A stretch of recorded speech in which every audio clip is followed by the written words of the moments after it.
It's been a sweltering hot day in Wilmington, North Carolina, but the action may be even hotter this evening as the Wilmington Hammerheads take on the Sacramento Republic in a game critical for the USL standings. Welcome, soccer fans, to Legion Field in Wilmington, North Carolina for a key matchup between second-place Sacramento and seventh-place Wilmington, which could have a lot to do with the final playoff picture. I'm Richard Broad, and I'll shortly be joined by Cape Fear Community College men's soccer coach Chris Liebert. We'll be calling the action for you, and we expect there'll be quite a bit of heated action between two teams that could very easily face each other when the playoffs begin in less than a month. Wilmington was not in the playoff picture, but they've had a nice run lately under new coach Carson Porter.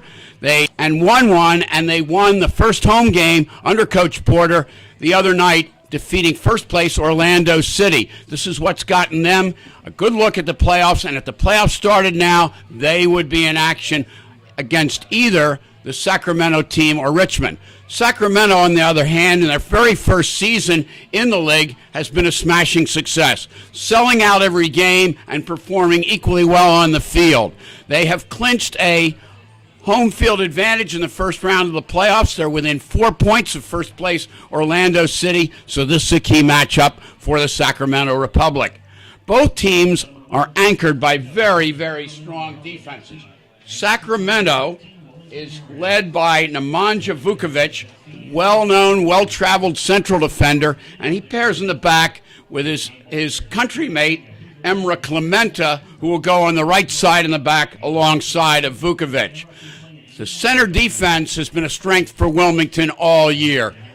Local product of UNC Wilmington, Christian Davidson, has had an outstanding season. One of the reasons for it is he's played alongside of Shawnee Faircloth, the former USC player who has had a fine career in the United Soccer Leagues.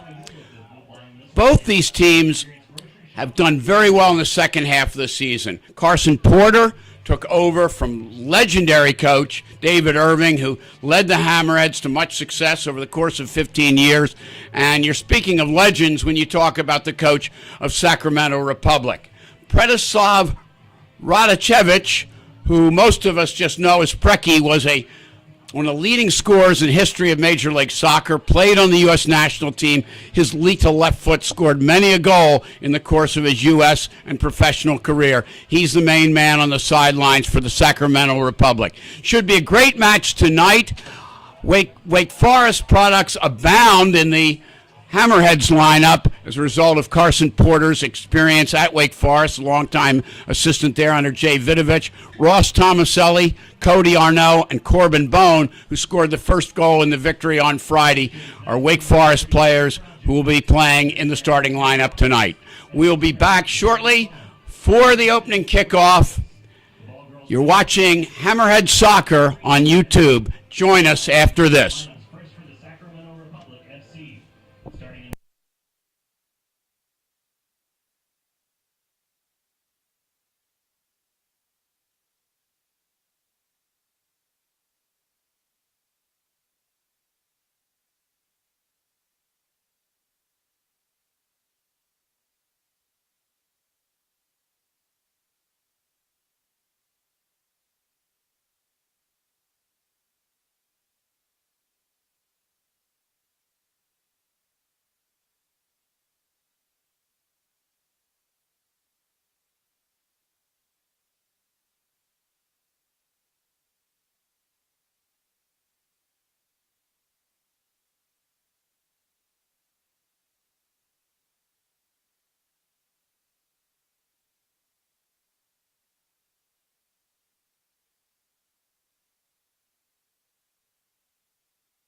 And welcome back, soccer fans, to Legion Stadium in Wilmington, North Carolina. Thank you for watching Wilmington Hammerheads soccer on YouTube. I'm Chris Liebert, again with me, Richard Broad. It's going to be a great game. We're going to pick right back up where we left off Thursday night. Another USL Pro game here with the Sacramento Republic FC and the Wilmington Hammerheads. Richard, we were just here 2 nights ago, and the electricity was ecstatic. Well, it's a great game, and Orlando City is a fine team. They've led almost from start to finish in the league this year. The Hammerheads probably played their best game of the year, at least their most important one, to get the result 3-1. It was the first time that the new coaching staff has been in place here at Legion Stadium, so it was great for the fans to see what the future perhaps could be for these Wilmington Hammerheads. They pick up some points on the road. It's in the playoff times where they have to continue to win to make one of those spots in the last top 8 for the USL Pro table. I misspoke a little bit earlier. I said that the Hammerheads were in 7th place. They're actually in 6th place, but it's really not important now. There's so many teams bunched up so close together. The Charleston Battery, the Harrisburg City Islanders, Charlotte, Rochester, Arizona. They're all in contention now with the Hammerheads. Every point counts. Well, you show a game against the Galaxy, too, that is high up in the table. It's the 3rd game in as many as 6 days, and the Hammerheads should have won that game. They ended up tying it, and they picked up points against the Orlando side that everyone thought would run away with the league, but they're in a battle to get home field advantage with this very team, the Sacramento Republic. And that game really helped the Sacramento Republic. They went down to Charleston on Wednesday of this week and got an important away win, and they've had a lot of time to rest. They're going to have fresh legs today. This should be a very big challenge for the Hammerheads. Well, if it's anything like Thursday night's game, it's going to be absolutely electric here, and I can't wait for this thing. So we'll wait for the whistle here. Again, you're in Wilmington, North Carolina for the United Soccer League's USL Pro, the Wilmington Hammerheads and Sacramento Republic underway.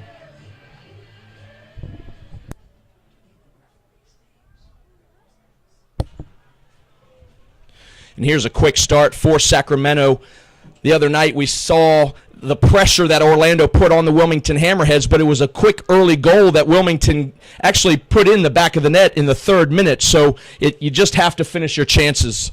As we said, Carson Porter has started to go with some Wake Forest products. One of those is Corbin Bone. He picked off a ball early in the first half, about 5 minutes in, converted it, set the tone for the game.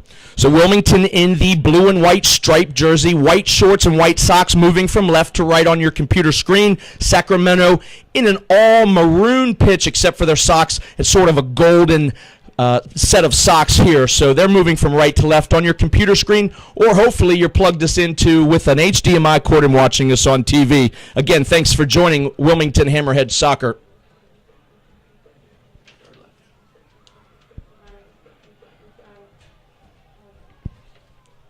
Sacramento able to come out pretty good side with numbers as far as the counterattack is concerned this near side here.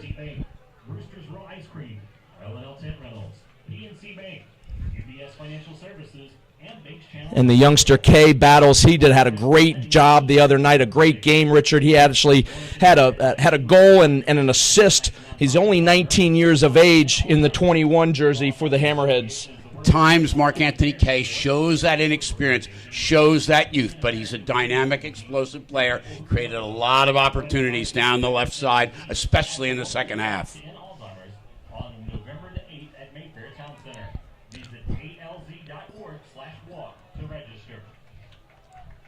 And the center ball cleared in the middle of their dangerous area.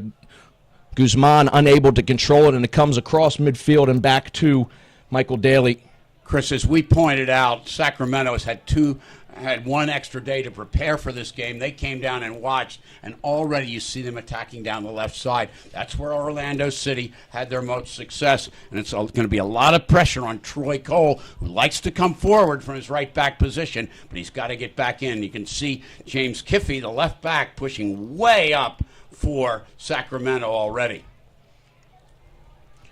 In this league, you do not get a lot of chances to watch a game, and Sacramento was here the other night, so they will have an advantage. There's a big, heavy touch and it'll travel over the end line. So we will see the first distribution by Stuver. Stuver having an amazing game against Orlando, coming up big 5, 6, almost 7 times, 1 or 2 of them being world-class saves. He certainly did have a terrific game, starting to bring back memories of Tim Howard, who was scored on at will today by Chelsea. So any goalkeeper can be beaten badly. Any goalkeeper can come up big. And certainly Brad Stuver did the other night against Orlando City. He was my man of the match. Absolutely. He kept the Hammerheads in, and at one point saved a ball made it all the way from one post to the other, cleared it off the line, and the ensuing retaliation from the Hammerheads resulted in a goal. So an amazing to where soccer should have had a goal on one side, ends up in the back of the net on the other. He doesn't make that save. It's an entirely different game.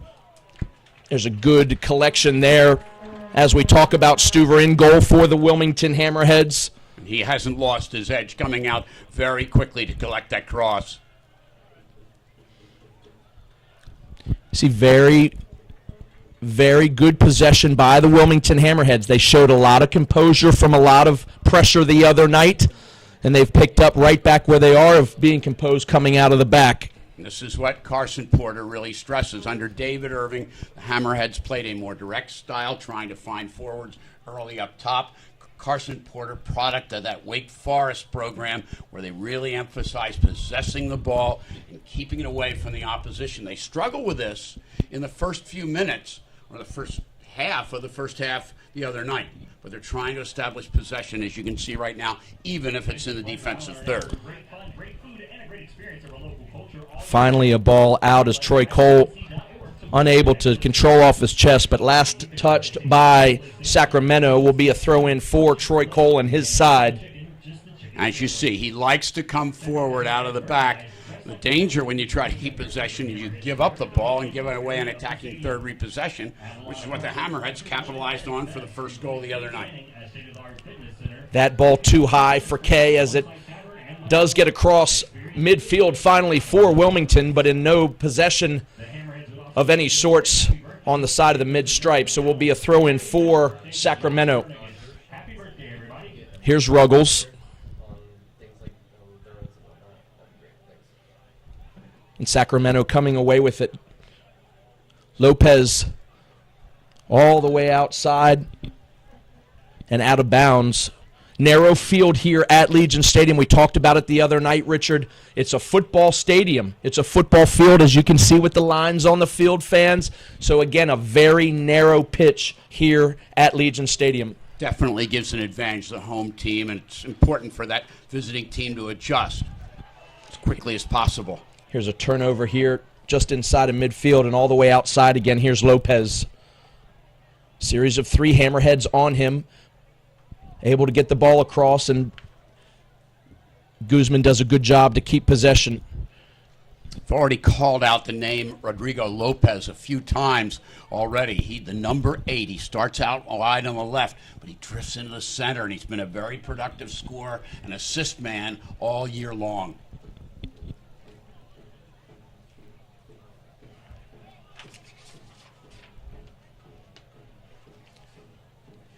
Ruggles to defend. Sacramento is going to be off. Looks to be out of bounds over on that far side, so Ruggles will have a throw for him. And you can see that Sacramento does a lot of the same things that Orlando City does. Pushes those outside backs forward. They've had Kiffey up in the attack more than he's been back on the left side, and you've also seen Clementa get forward from the right back position. That's a first touch on the ball that we've seen for Jane this evening. He had a great game the other night, holding down that midfield. He's underneath of the lone forward, holding down the midfield for Wilmington. Here's Jane on the ball now. He's going to have an opportunity, just gets caught up in that turf as we see so many times, but Ross Tomaselli there watches it out. We'll have a throw-in for his side. Poised defending by Nemanja Vukovic, the experienced center back. Doesn't get rattled, doesn't get flustered. He's good in the air, and he's also very good on the ground. A little bit casual there by Stuver playing that ball into Ackley. You want possession, but you got to be careful where you possess the ball. You can't take unnecessary chances in your own defensive third. Series of headers back and forth between both sides. Ruggles finally able to settle the ball down, and back to Davidson, uncontested as he finds Stuvert and settles down his defense. Talked the other night about Drew Ruggles being the unsung hero, having a fine game at left back. My vote for the unsung hero of this team during the year is Christian Davidson, the UNC Wilmington central defender. He's been a rock, and Aiden Heaney has really turned out some good central defenders. He's got another good one in Jacob's last name. I'm trying to struggle, but center back, young man, Jacob, come to me. But Aiden Heaney, the point is that he's turned out a lot of good central backs. He had Smith in the back a couple of years ago. Jacob von Campagnol is a center back and captain now, and I consider him a pro prospect. So this is a specialty of that Wilmington program, starting with Christian Davidson. Well, a lot of good things going on in both of these communities. Sacramento just has to be so excited with the team that they've produced, and the crowds. I've seen numbers of 23,000+ people out in Sacramento. Have a good friend out there from DC United, and just absolutely happy for that community and the Wilmington community as well with the relationship with Toronto FC of the MLS. So a lot of good things happening. Here's out wide again on this left side, but offside flag on the far side goes up, so the Hammerheads escape a little bit of danger there. You couldn't be talking about my friend Fred Mathis, who's gone out and joined Sacramento. Fred Mathis, just to digress a little bit here, a longtime executive with DC United. Boy, is Sacramento a smart organization to add that guy to their staff. Fred Mathis, he's definitely, we'll have to send him the link for this broadcast. To have two of his fans talking about him in one place is certainly not uncommon, but he is doing a great job with that organization, and just so excited for Sacramento, however long they may stay here or in the MLS. So again, two great organizations, a lot of good things going on soccer-wise, not only in these communities, but after the World Cup. Really good for the United States to see. They have aspirations to go to Major League Soccer, and it's certainly been a great start when they're selling out all their home games and finishing right near the top of the table. It's a poor touch just inside and a turnover. Comes out wide here again. Troy Cole stands up. Kiffey does a good job to defend there. And that's important that Troy Cole does that, because you can see that this team, Sacramento, likes to get the outside backs forward, and they like to attack the left side. Again, switching the play, and now they come the other side with Clementa down the right. A couple of times they've missed Kiffey, who gets forward. He made a very good impression a couple of years ago, coming out of college, coming out of that fine program, UC Santa Barbara, and not many people had heard of him, but he came in, had a very good combine, and he's launched his pro career from there. He's very good technically and has a good left foot. And Lopez will be picking up a foul there as our center referee, Larry Stroud Jr., whistles a little touch foul there. I haven't seen anything of any danger. That's just a little touchy, I think, at this level. But nonetheless, he rewards Sacramento with a free kick here. About 10 yards outside of the 18. Lopez standing on the ball, so we'll see his first distribution into the box. And this Rodrigo Lopez is a very crafty player. He's got some tall players. He's probably going to look for Vukovic or maybe the former Wilmington Hammerhead, Mikey Daly at the far post. Here's Lopez, bending ball in, cleared but not out of danger yet. Back across the middle and finally out. And Cody Arnaud unable to keep possession for Wilmington, but here's Ruggles. Long ball. We're going to see Sonny James in a foot race. He is a quick young man. He gets a good touch, gets across. He's going to have a shot on goal if he can keep his legs, and the ball just keeps on rolling there. Gleason able to come out and just lay down on top of it. And a good job by James Kiffey, the left back, coming all the way over to Sonny Jane. That's what Sonny Jane gives you, that dynamism, that excitement, and when he can isolate 1v1, that's when he's most dangerous.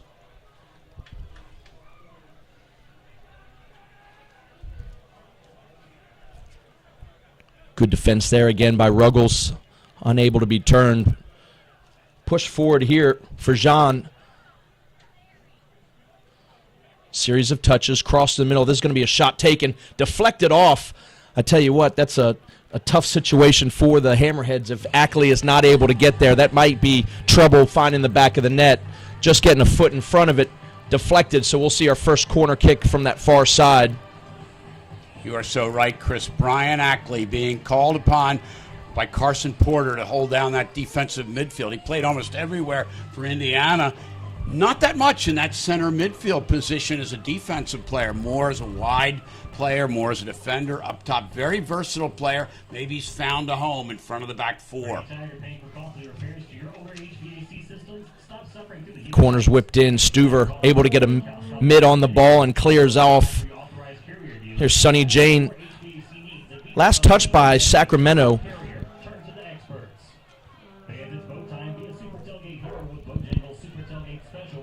And here's Ackley.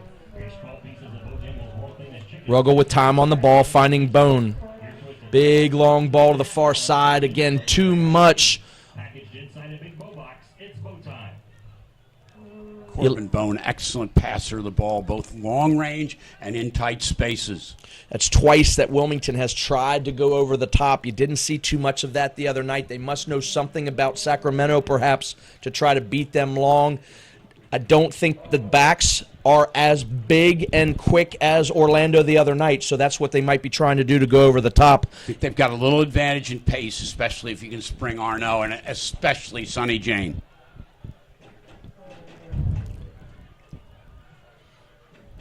Patient possession so far by Sacramento.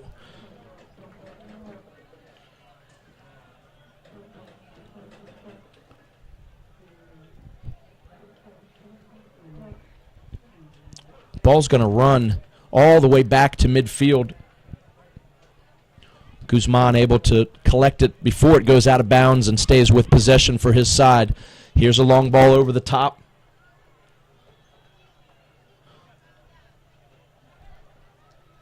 One of the keys tonight will be the midfielders getting engaged. And if they get engaged that way and give up the ball, as Corbin Bone did, it's not a good thing.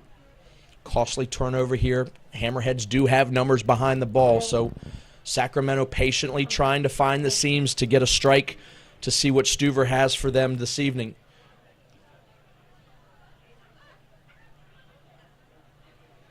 Patient. Here's Lopez. He's going to have a strike, and he's just going to be outside of the post. That's a good look by Rodrigo Lopez there. Stuver looked as if he saw it, but just off of that post. If that bends anymore, that's a tough opportunity. It's a good, well-taken chance by Roro Lopez. Again, he starts on the left side, but with Kiffey coming down the left side in an overlapping capacity, he moves inside. That's where he's dangerous, at the top of the box. 16th minute. Both teams trying to sort each other out.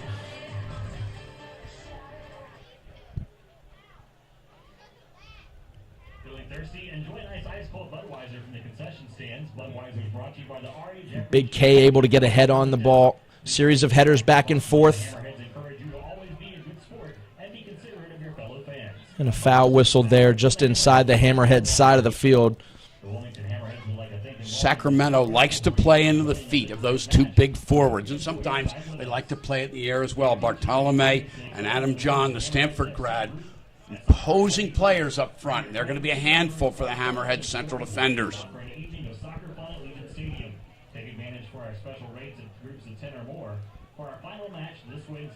Contact our sales staff for more details at 910-777-2111. Vukovic patient on the ball. Daly takes his time, surveys what's in front of him, finally plays out wide. Former Hammerhead had a nice season here last year, Mikey Daly. And a good tackle there, Shawnee Fairclaw, the number 4 jersey for Wilmington, stepping in, putting a big boot, clearing outside. Good, tough defense. Looks as if Jean comes up gingerly there. The defense has been good for the Hammerheads all year. It's playing its best now when they need it the most. That's actually Bartolome, excuse me. Number 5 comes up, little gingerly. Big, strong tackle by Ashani, so we'll keep an eye on that. Could be just a little bit of the result of the turf here at Legion, not as giving. So we'll keep an eye on that for you.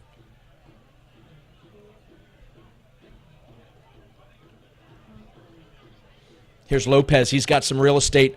Missed tackle.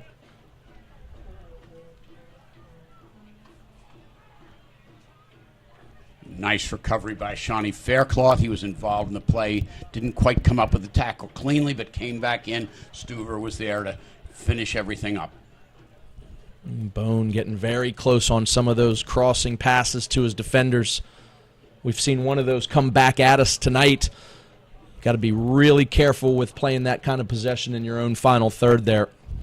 One of the things that's starting to happen, and the Hammerheads need to correct this, is they're getting too much space between the attacking end of the ball and the defensive end. Corbin Bone likes to come deep into his own end to collect the ball, but he's got to get up and support. And Sonny Jane likes to stay up in the attack and doesn't come back. As a result, there's a gap in the midfield. The other teams are able to fill it with more players and control the play in the middle of the park. Social media interactivity. Subscribe for free to the Wilmington Hammerheads FC YouTube channel today. Guzman and Ruggles in the corner. Off of Ruggles, so it will be another corner kick for Sacramento. As we approach the 20-minute mark, still no serious shots on goal. Maybe a little look from Lopez. Smart play by Guzman that time. He saw the position that Ruggles was in and played it off him. He's very happy to have this corner. You notice they really crowd the goal. This is one of the things that the Sacramento Republic does. They put a lot of people in there challenging the goalkeeper. It's a missed clearance there by Stuvers coming off, missing the ball. It's lucky that Sacramento wasn't there to capitalize. A little bit of a mistake, little shakiness there. First time, good turn into the box. Tight, lots of numbers. Ball coming across. Tomaselli able to turn and have time to clear for his Hammerheads. Another big long ball, not finding feet. And Sacramento once again coming out in possession. Missing the midfield totally, Richard. That's a couple times they've had long balls up to the lone forwards, and it's just not being productive. Hammerheads have had nothing really generated out of the midfield thus far. Here's Big K. He's going to be brought down, actually rewarded with a free kick over on the sideline. Big guy. He stands about 6'3", 6'4". He's 19 years of age. Just a good player. Had a great night the other night. Really going to look forward to seeing that young man's future. And above all else, he's fast, and they can get out of the back and play to Mark Anthony Kay, as they did, especially in the second half against Orlando City. I want to go back to that restart, Chris, that corner kick. Again, Sacramento put a lot of people in the goal mouth, and it did affect Stuver. He's good in the air, but, boy, you've got to fight your way through people, and this is a tactic that Sacramento uses, and Precky's teams like to do this, put pressure around the goalkeeper. Precky was a forward himself. He understands how disrupting the goalkeeper can be very effective. You know, Sacramento has to be happy with Wilmington just keeping possession in this side. This is the first time any possession really has been in this side of the field. So Ruggles is going to be able to get forward. Big cross coming. Sonny Jane is able to take a touch, still has the ball on his feet. Back to Bone. Still with the ball. Tomaselli out waiting for it, just can't get it. And you have to capitalize on those opportunities to keep the ball moving. I would have liked to have seen Corbin Bone take that shot. If you fail to take a shot, you reduce your chances of scoring by 100%. He never got that off. He should have taken a shot. Maybe there's a rebound, maybe there's a deflection, maybe they get a corner. A lot of good things happen when you shoot. Not much does when you just keep possession excessively.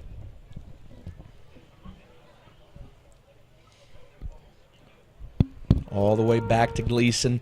You're 22 minutes in. You have not seen Gleason have to make any types of saves. You wonder where he is on an evening like this business-wise. You have to put a ball on frame to test the opposition's goalkeeper. And here you again, you're backing up with another foul by the center referee, favor of Sacramento.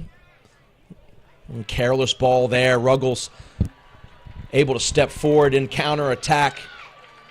He's got Kay with him. Once again, you see too long of dribbling for the Wilmington Hammerheads. You got to move the ball quickly. 1 and 2 touches for Sacramento all night long. Hammerheads 5 and 6 and not able to get a shot off or a pass. But you saw one of the tactics that can work, Chris. Quick counterattack coming out of the back. The Hammerheads have an advantage in speed, and coming out of the back, they can be very effective. Sonny Jane has caused problems for Sacramento. He's been taken down again, a couple fouls he's produced. He just has to deliver that ball a little bit quicker. But this counterattack with Ruggles and there's going to be a shot just through Mark the uprights. Anthony Kay, as long as Drew Ruggles keeps it somewhere in the same postal code.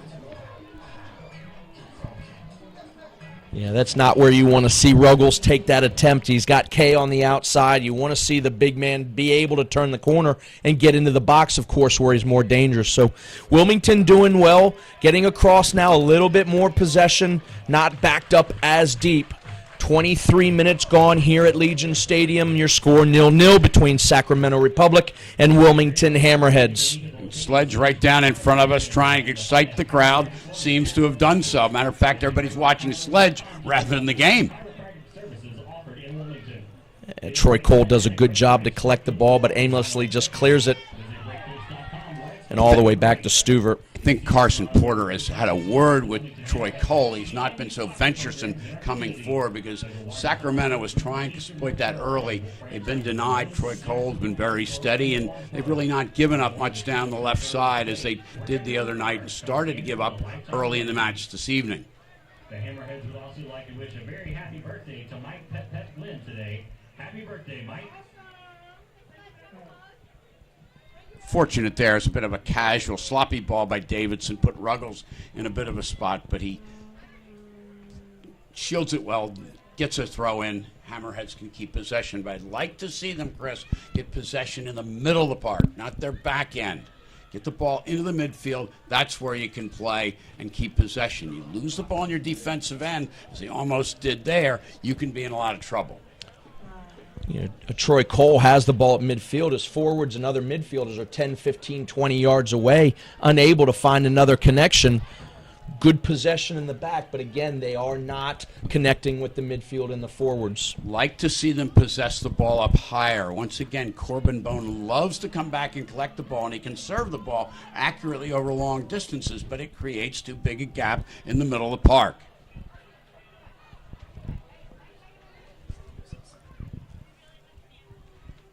Again, Brian Ackley's role is to stay in front of that defense. He rarely gets forward, and you see the Hammerheads just not able to have enough possession where they can hurt the Sacramento defense. Soccer fans, again, you're watching USL Soccer. You can find all of the score, stats, news, and more exclusively on USLProSoccer.com, USLSoccer.com, USLProSoccer.com.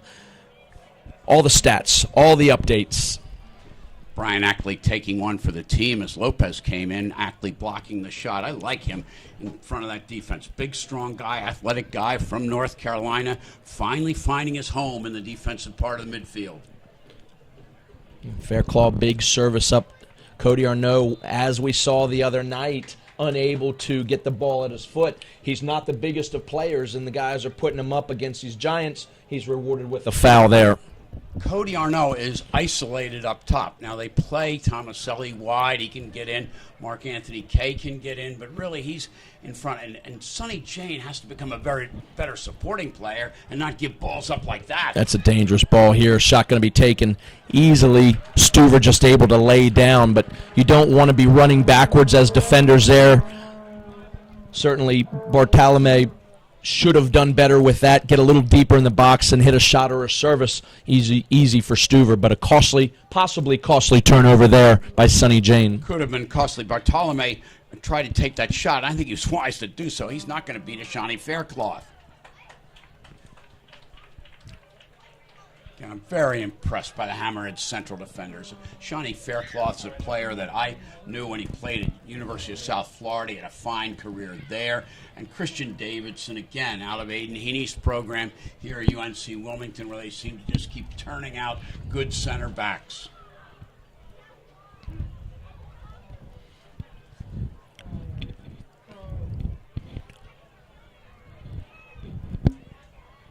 Big shot taken there, just off the mark. That's a huge shot there by Guzman. A good almost 40 yards out. possibly could find. It's hard to see at this angle how actually close that was, but that ball was on a rope. When we compare that to the situation earlier where Corbin Bone came down, didn't take a chance at all. Now, that one results in a goal kick. But when you take those, you can get a deflection. The keeper may not handle it cleanly. It can go off the post. It can go off an opponent, off a teammate. A lot of good things can happen, but if you fail to take the chance, it's very easy for the goalkeeper, and the other team just wins the ball eventually. It's going to be a foul there. Cody Arnault. Arnault frustrated that time. Didn't think it was a foul, but he's also frustrated because nobody's getting in to support him. Gets the ball, and he's isolated against players like Vukovic and Mikey Daly, and he's not going to beat those players 1 against 2 or 1 against 3 if the midfielders drop back in as well. Another little foul there. Little touch fouls, but it breaks up the game. Sacramento getting a little frustrated there, or Hammerheads should be as well. It does break up the game, but it gives teams a chance on restarts. And good teams rehearse these restarts, and they're very dangerous on them. And Sacramento's a good team. They're well coached. They're well disciplined. They've got some big boys that they can put up in the box. Here's Lopez again, standing over the ball, conductor of these free kicks. Very accurate server of the ball. Ball whipped into the box there. Cleared by Davidson. Tomaselli able to bring down. He finds K. He keeps it. Thought he was going to trigger to K. First time he finds Arnault to feet, and then a turnover by Arnault.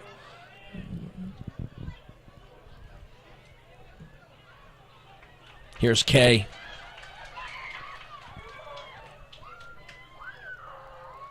Still no numbers for Wilmington. You see 1, 2, 3, 4, 5 Sacramento players swarming back to defend behind that ball. 1 or 2 Hammerheads in the vicinity. Cody Arnault coming back further to get the ball. He's had very little of it thus far.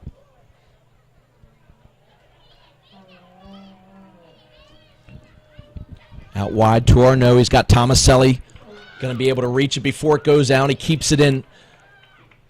Cutting back. Cole on the ball.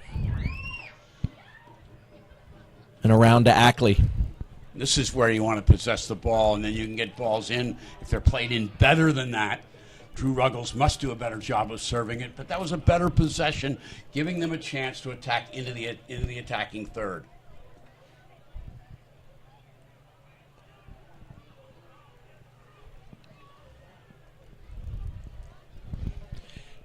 This is the second game in 3 days for Wilmington.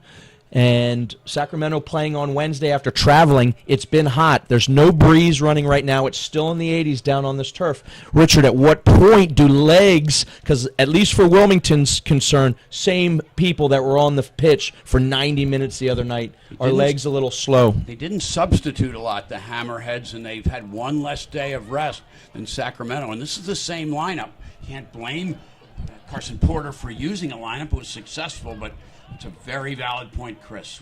How will they hold up on a hot day like this on this artificial turf? Wilmington is proud to serve as the official team physicians for your Wilmington Hammerheads FC. Ortho Wilmington now offers 20 specialists in the surgical and non-surgical treatment of the spine, shoulder, hand, hip, foot, knee, and Guzman settling things down, able to come back to Vukovic.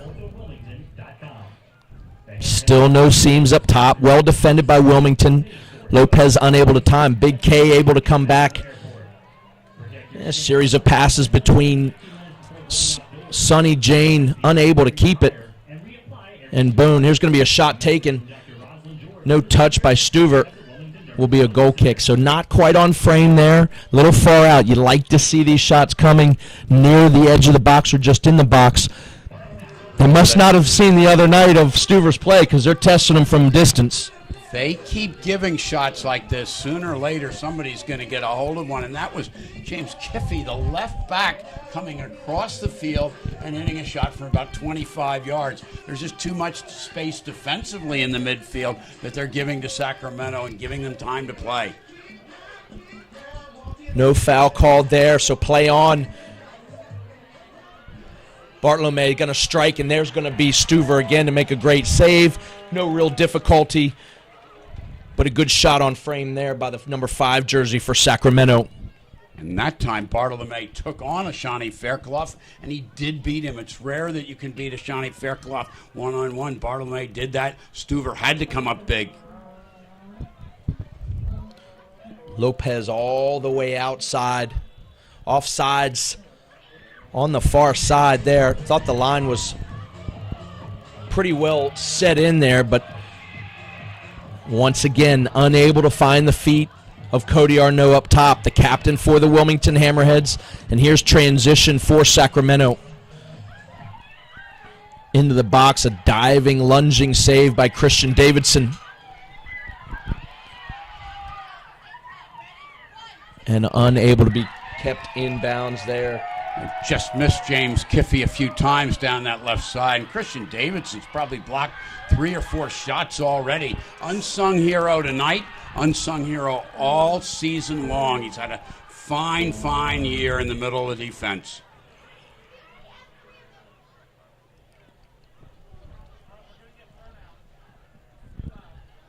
Here's Kiffey again on the ball. Big service across. Laid off, and a shot going to be taken, just unable to be kept down.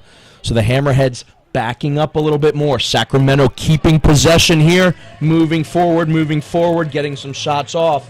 Hammerheads need to get the ball out of their own end, or that could be a packed-in long half. Good serve by Kiffey that time. Fortunately for the Hammerheads, the runs were not precisely timed by the 2 strikers of Sacramento.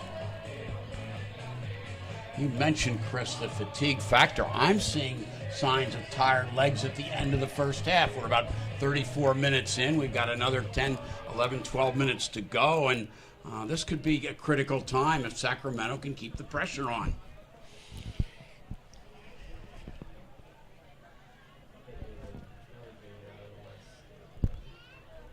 One good thing in favor of Wilmington tonight, Richard, is the pace of Orlando was just coming in waves and droves. And not to say that Sacramento's not quick, but they certainly didn't have the on-rushers of that Orlando had. So it's good for the Wilmington defense this evening. But again, you can't back up too much. And here we see another counterattack by Sacramento.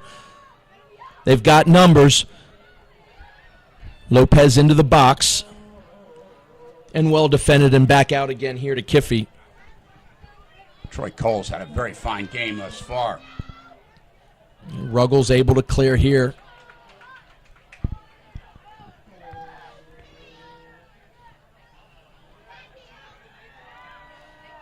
Shot just going to be taken over, just over the bar. A deflection. I thought they said that there was a deflection, but no deflection there by the goalkeeper. Stroud Jr. points to the spot, checks with his far side linesman, and will be a goal kick for Wilmington. It's a dangerous chance taken by Bartolome, but what had happened before that is Rodrigo Lopez had given up on the ball in the 1-2, and he was clear. If Bartolome dummies that ball, lets it go through, it maybe comes to Lopez sitting in right in front of the goal at point-blank range.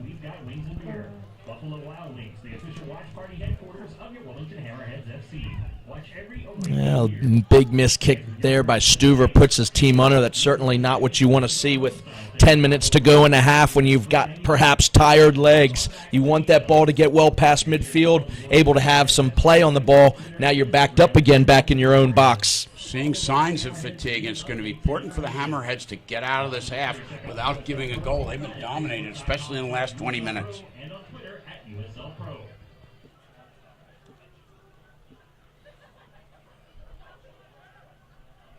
Nifty little ball there by Lopez, finding his midfield. Guzman able to find a breaking outside right. And Ruggles unable to make a tackle, and another deflection there. That's big. Mark Anthony Kay getting back, doing some defending. Excuse me, I do believe that's Fairclaw who was on the other end of that shot. Kay was back in the box. Point is, Chris, that all the Hammerheads having to come back. Clemena's getting forward down the right side more than his opposite number Kiffey is down the left side. And Sacramento has really had much of the possession and much the better chances in this first half. Corner kick for Sacramento. Here's Guzman.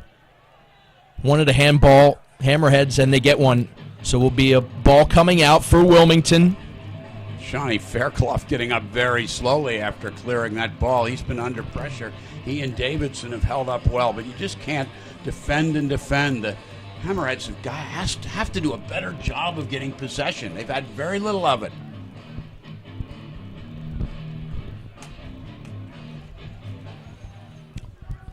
See down at the end, the Hammerheads are getting some people warmed up right now. Sacramento, they're all sitting watching this game. It seems to be quite fine as long as they can get a goal. Sonny Jane not going to be quite able to get to the end of that. Easy for Gleason to come out. Collect, settles his side down. We'll start again. I think you're right, Chris. I don't think Gleason's had to make a save on a single shot.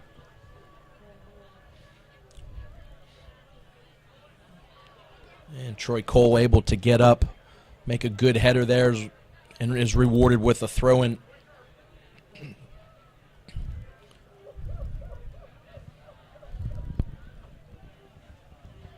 It's been the only area of the field in which the Hammerheads have kept possession consistently, their own back third, and that's a long way from where you score points. Another foul whistle, another touchy foul there.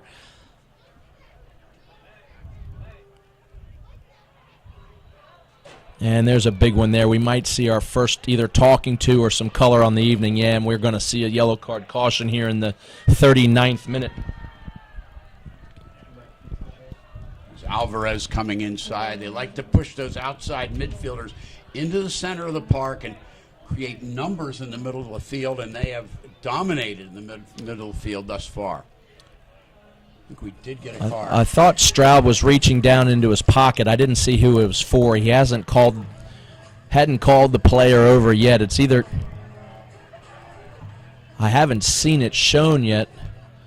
They should announce it on the PA, but certainly a yellow card has been issued to one of the Wilmington Hammerheads.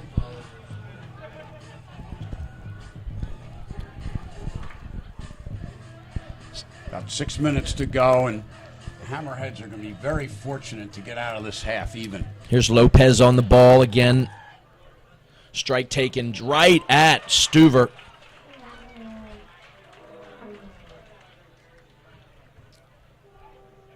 And here comes Sacramento right back at Wilmington. Lopez been very, very crafty in the middle, able to hold possession for his side. And a master of these free kicks. So that one you find Stuver had to make a save. And again, all of these shots and possessions are going to slowly wear Wilmington down. Haven't seen as many quick retaliations in the last 20 minutes of this half, Richard. Hammerheads are a good counterattacking team, but not if they give up the ball like that. There's a big turnover there. Stuver again having to save his team. Once again, that's Lopez, and we've called his number way too many times for things to be good for the Hammerheads. He's going to go take the corner now, but he has been wide open, and that's one of the things that Carson Porter and the staff have to address in the halftime interval. How can we shut this man down? How can we get more possession in the more critical parts of the field? There's Lopez's corner flicked across again and cleared by Wilmington. Sonny Jane just not able to take it, but a foul called again. Didn't see a foul there. I see Sonny Jane, and here very, very surprisingly, but we're talking about legs, we see a substitution coming off for the Wilmington Hammerheads is Ackley. Not quite sure if he's injured, but Ackley being replaced here in the first half. I'll take this time quickly to visit the USL Pro fan page on Facebook at facebook.com/USL Pro. So a first half substitution in the 42nd minute. Brian Ackley for the Wilmington Hammerheads, the number 13 jersey, is replaced. On comes Paul Nicholson, number 8 for Wilmington, veteran of the squad, perhaps might need to pick up a little bit more of play. Ackley's legs, perhaps from the other night, a little tired. We're not sure if there is an injury to Brian Ackley, but this is very unusual to substitute with only 4 minutes to go in the half. Coming off almost completely cold as Nicholson, but he's a veteran. He had a fine 20 minutes at the end of the game the other night, especially in a defensive role.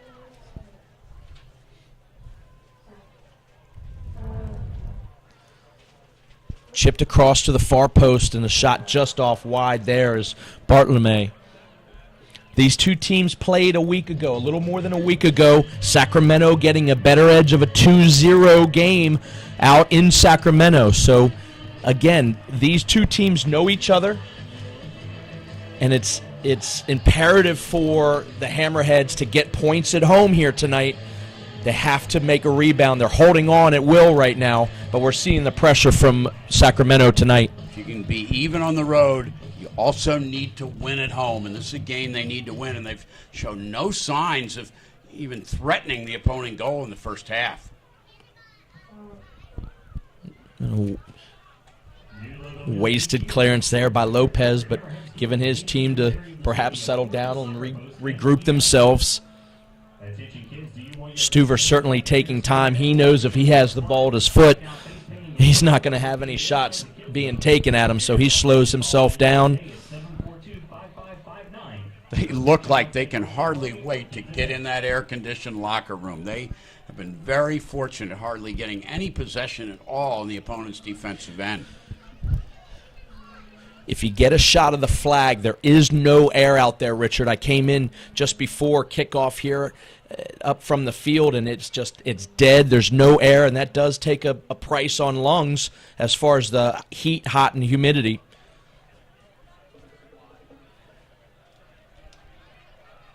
Great recovery by Drew Ruggles that time.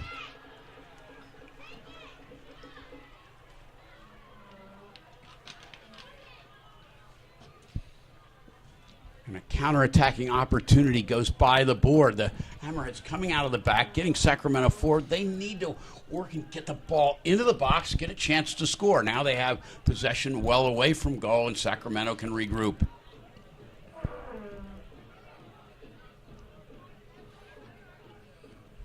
Over to Ruggles. Ruggles doing a good job, and then all the way back to Stuver. Nothing threatening in the offensive side of the field for the Wilmington Hammerheads.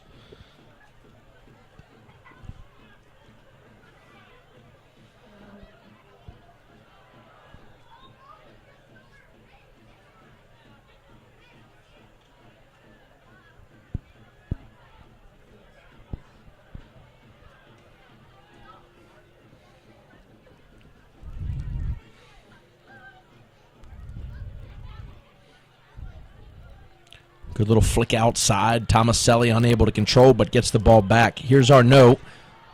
Can't keep his footing. Just really hasn't been on this evening.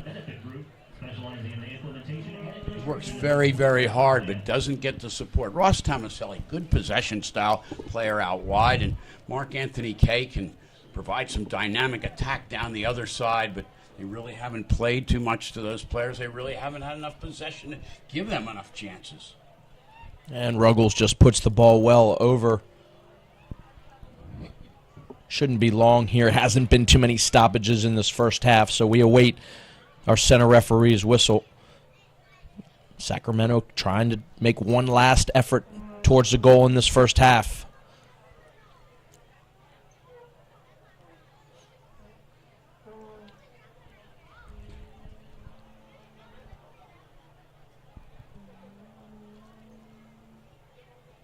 Good composure by Sacramento.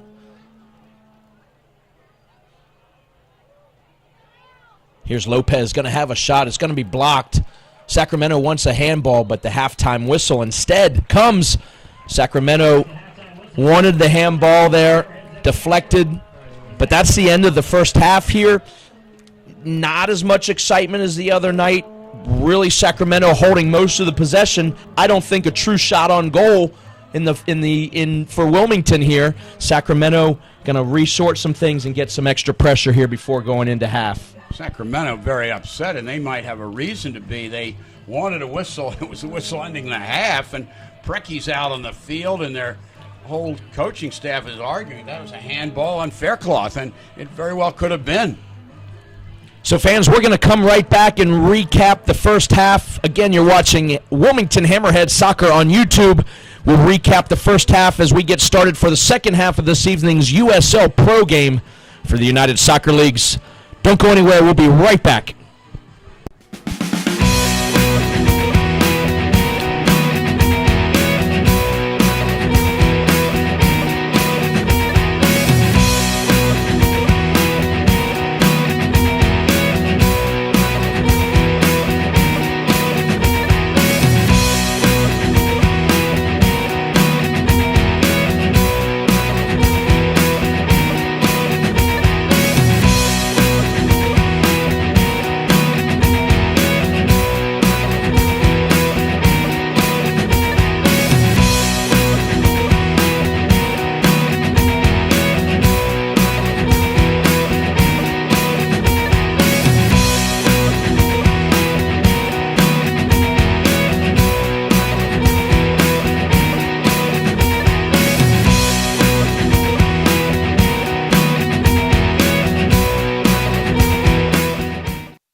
don't forget, fans, that you can still sign up for the 2014 series of Wilmington Hammerheads youth soccer camps all summer long.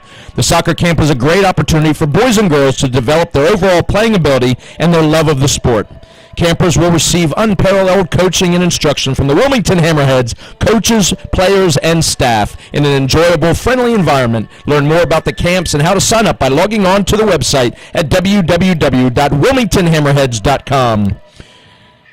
The broadcast of this match is authorized by the Wilmington Hammerheads. Any rebroadcast, retransmission, or other use of any image, sound, account, or description without the express written consent of the club is strictly prohibited. Tonight's match was produced for the Wilmington Hammerheads by Turbo Sports Group, the official video production company of the Wilmington Hammerheads. Fans, don't forget to come and watch the next game, September 3rd. That's Wednesday, as the Wilmington Hammerheads play host to the Orlando City Soccer Club. And don't forget to come back for the second half. Coming up next, you'll get caught up on all the action from the first half from Chris and Richard. You're watching Wilmington Hammerheads Soccer on YouTube.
And welcome back, soccer fans, to Legion Stadium in Wilmington, North Carolina. You're watching Wilmington Hammerheads Soccer on YouTube. It's the United Soccer League's USL Pro game of the night.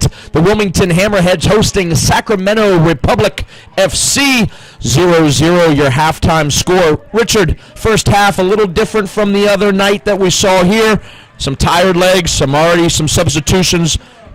Take us through the first half, please. I think the Hammerheads are very fortunate, as we said in the first half, to come out even. They didn't even get any shots on goal. They were completely dominated in the midfield, and Carson Porter and his staff have to find out a way to get more possession in the midfield and more chances to score. You just can't sit back and absorb pressure and hope to come out with a tie, which is not really what you want at home. You want to win these games at home. The Hammerheads needing points to keep in the table of the top 8 spots for the playoffs. Sacramento sitting at second this evening, 4 points under Orlando. Orlando losing here on Thursday night to these very Hammerheads. Sacramento needing to pick up 3 points to close the gap with Orlando to hopes to have home field advantage for these 2014 playoffs, Sacramento's already clinched home field advantage in the first round. The Hammerheads have a way to go, and they've got to make sure they get into the playoffs. A loss here will put them in trouble. So we switch sides here. Sacramento in the maroon jerseys and golden socks. Hammerheads coming from right to left on your computer screen or television now in the Carolina blue and white stripe, white shorts, and white socks. And already you see Clementa, who was getting forward frequently down the right side in the first half, getting forward again, and there's an unnecessary foul that time by Max Alvarez. That's a good foul there because Bone is off to the races there. Probably should see a talking to. I think we saw a yellow card in the first half. That's just as, in my opinion, restrictive of a foul going to goal there. Well, they want to keep Corbin Bone out of the attack, and in the first half it was Corbin Bone who kept Corbin Bone out of the attack. He needs to get forward where his passing can cause problems for the defense. He's an excellent passer. He can make a difference by finding his forwards in critical spaces. Well, one of the substitutions that we do see right now at halftime or during the break is Cody Arnaud's no longer on the pitch. The captain's band has been given away. You see Sammy Ochoa, the number 9 jersey for Wilmington. There's a big foul by Fairclough. Big foul by Fairclough.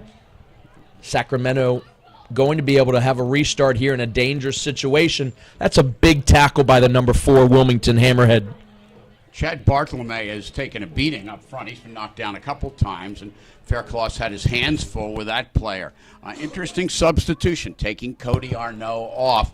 He did not have a lot of the game, and Sammy Ochoa has scored a lot of goals this year, so maybe the thinking is we'll spring him free and see if Ochoa can get a chance against the run of play. Not the best of balls served in there by Lopez. But it results in a throw-in, and this could be dangerous, as all restarts are.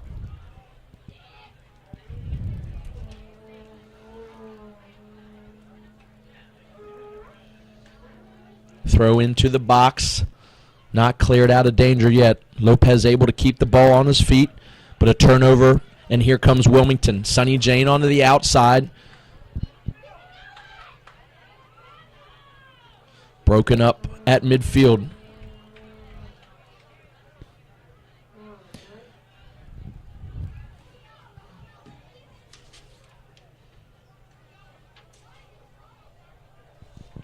Nice play that time by Troy Cole. He stayed at home. He's not gotten forward. He's had a very fine game today. Maybe he's been the most consistent player.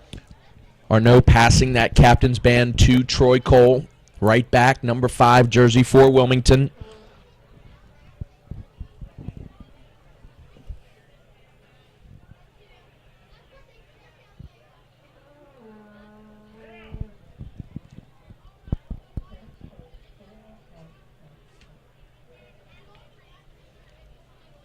Seems like every time they get the ball in the middle of the park, the Hammerheads give it up, and it's just too much possession for the opponents. Sacramento seeming to have all of its way possession-wise. It's just a matter of time. Again, we talked about perhaps the Fords not being that dangerous thus far for Sacramento. They've certainly had a majority of the possession, but only 3 shots perhaps on goal. Stuver making 1 or 2 needy saves, the rest wasted. Just the chicken sandwich. We'd also like to thank the Heart for their continued support of the Hammerheads. Come downtown and enjoy great food, great music, and great friends, not only after the game, but anytime. Here's Sonny Jane outside to Cole. Fort City Firm's website at fortcityfirm.com for more information. The Hammerheads would like to thank Topsail High School men's soccer and Dixon High School men's soccer for joining us at Legion Stadium this evening. We appreciate your support. And just no possession forward this evening. Finally, the ball gets forward here. Ochoa not making any types of runs and support whatsoever. And here we see another turnover. At this point, Chris, I think I'll settle for some possession in the midfield. That was an encouraging sign. But as you say, they didn't really look to connect into the attack to find Ochoa or anybody else getting into the attacking third.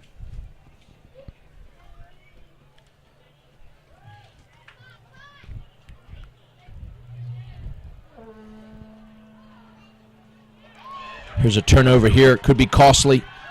This is Bone in the box. Sonny Jane flicked on. Ochoa being held, able to keep the ball in. This is the most activity we've seen in the box by Wilmington, certainly in the second half. The big man, K.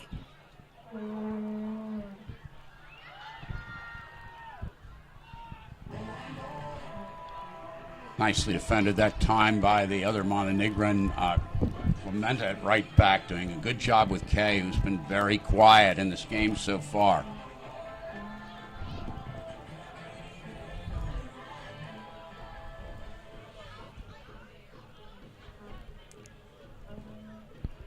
Swift little turn by Sonny J, but unable to connect the next pass, and Ruggles just watches it go over.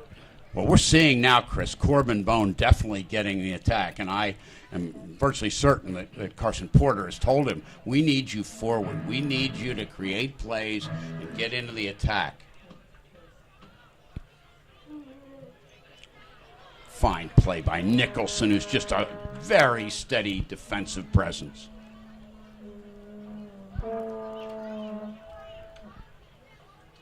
There's another fine player who fulfills the same role on Sacramento Republic. We haven't talked about Ivan Mirkovic very often. Just sits in and is rarely out of position, gets the ball and initiates the possession for Sacramento.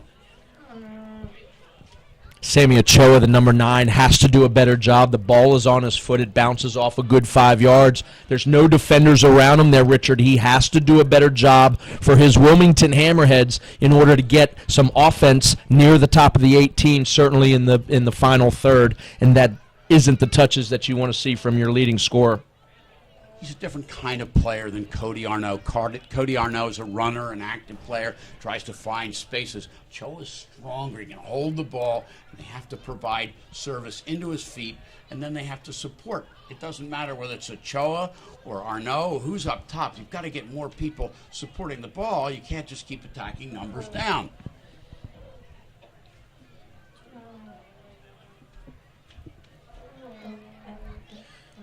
Fans, make sure to follow at USL Pro on Twitter for all the latest updates on the United Soccer Leagues and the USL Pro.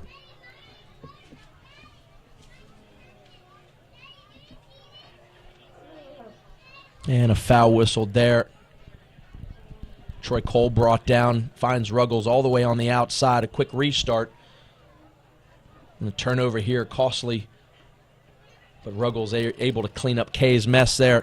Sonny Jane was off to the races. If that one had gotten through, perhaps the offside flag would have saved Sacramento, but a little bit more energy from the Hammerheads up top. We have seen more energy. They do have some substitutions still left, and I wouldn't be surprised to see Carson Porter use all of them today just because it's so hot, and they played a game just a couple nights ago.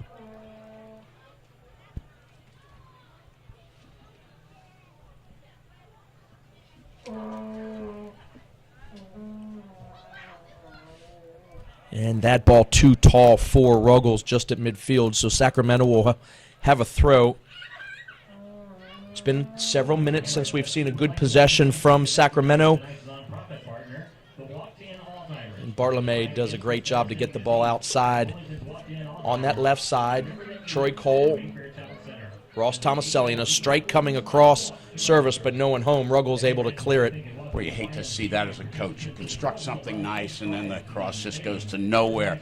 You need the discipline, and you need your players making those runs. And it's a hot day, but they still have to make the runs. Near far post, mid-goal, wherever it's going to be, it's got to be a pattern. You just can't have someone come down and just flight the ball, and it lands 20 yards from your nearest forward.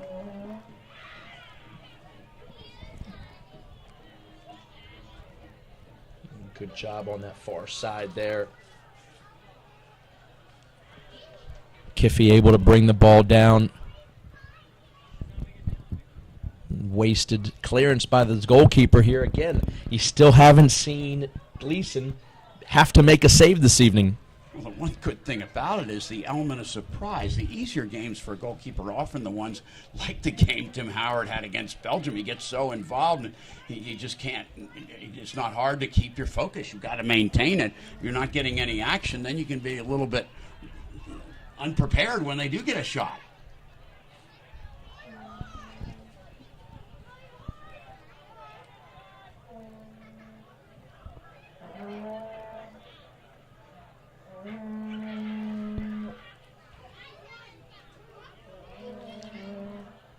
Once again, there's a little bit better possession, but there's nothing going forward. We haven't seen one good, solid, penetrating pass into the attacking third by Wilmington all game long. And it's harder, I grant you, when you only have that one forward up there, but you still have to find his feet and get in and support. And neither Arnaud nor Ochoa have had support from the midfields and the players coming from behind.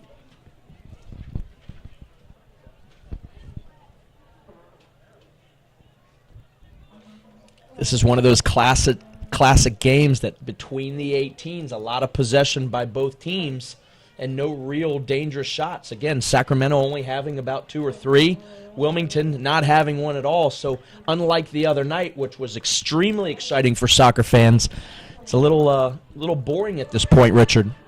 Well, you don't want to get lulled to sleep, especially when you've got this player, number 8, Lopez, who's really dangerous. He was the man who created the most chances for Sacramento in the first half.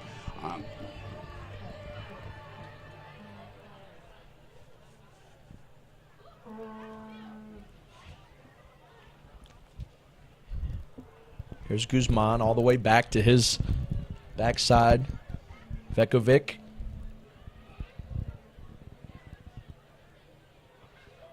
And here's Daly. Neither of the center backs have been put under much pressure tonight. Neither Daly nor Vukovic in the center has had a lot of worrisome situations.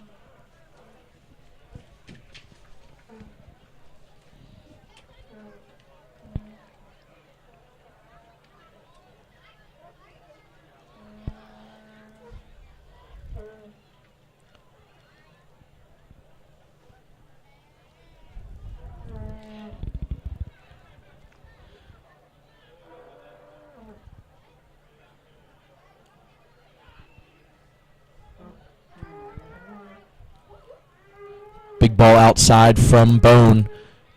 Able to get to Tomaselli. And finding Nicholson in the middle. That's a better idea. Again, Mark Anthony Kay coming inside. Nicholson moving the ball very quickly. He's not a flashy player. He keeps the ball moving, plays the game simply. Ross Tomaselli does the same, and they do get the ball in the attack. They're not able to keep it effectively in the attacking third. Yeah, it's a good ball outside to Tomaselli. He'll be able to get forward on this one. And it just needs to make some kind of a move. You're not going to beat your defender at this level, one-on-one, isolated there. You got to find a forward's feet. Again, I don't see any real runs from the forward giving him an opportunity to play a ball forward. Very true, Chris. Ross Tomaselli, good, steady, consistent player. His strength is not beating people 1v1. It's connecting the dots, getting his teammates involved, and there was no one really there to help him that time. Ball broken up here, and we'll see Sacramento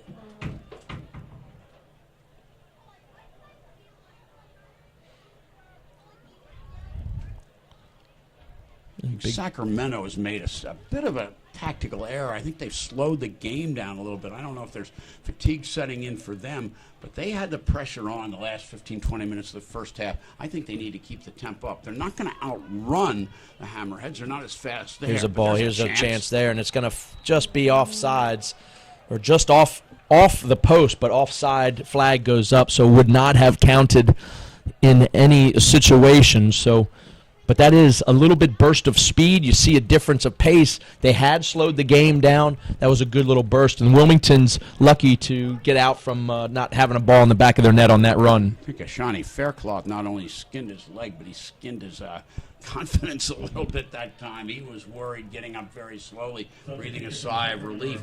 Sacramento is not a fast team. They're making some substitutions now, maybe getting a little more pace into the game. But they need to keep the tempo up because the Hammerheads just look like a team that's played 2 nights ago in very hot conditions both times. Well, Gissy's going to come in for Sacramento. He's going to replace Guzman, so his night is done, the number 19 for Sacramento. So we'll see Gissy. Gabriel, they have him, Gabriel Gissy. And Gilberto Souza also coming into the midfield, and these are 2 players with some pace.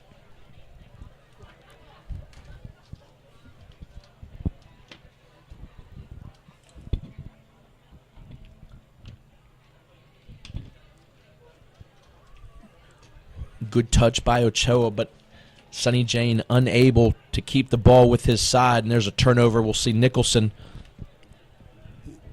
Preki has substituted Alvarez and Guzman, young players, and getting a little more experience, especially in the part of Souza. But these are fast players. They can open the game up a little bit, and undoubtedly that's what Preki wants to see.